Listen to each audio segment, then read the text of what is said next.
We will now be buying the Venezuelan oil that Trump is getting in after the abduction of Maduro, which we had to stop buying in the first term under his pressure. So there are so many gifts that have already happened. We have not even named America in our statement on Venezuela. When is the take coming in? What is it? What will it take for the take to happen? So, look, I think if we watch the statements coming out of the government, basically they've been saying that they'll do energy purchases based on the market conditions and based on what works for India's energy security and national interest. So, you have to see what is available in the market at the best price. And so, the Russian oil was available at a certain price, which worked for the Indian consumer. It was also available at that price within the framework of Western sanctions.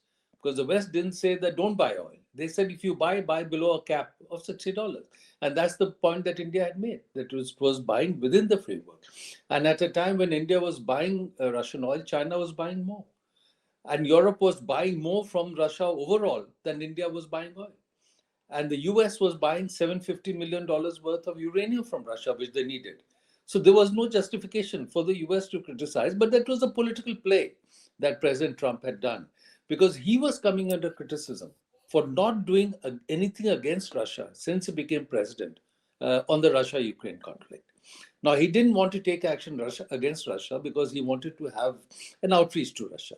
He couldn't take action against China because China had retaliated earlier, which had destabilized the US bond market in April, and US had backed off their high tariffs. So they didn't want to do that.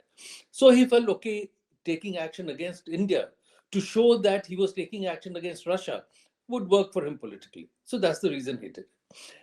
Now, in today's context, if when two Russian companies have specifically been sanctioned, then it's a different situation because any Indian company that buys from those Russian companies could then expose itself to US sanctions. Now, if those companies are also doing business in the US, raising funds in the US, buying equipment from the US, then their own business interests could be impacted. So they have to make a cost benefit calculation. But they're buying from other Russian companies who are supplying.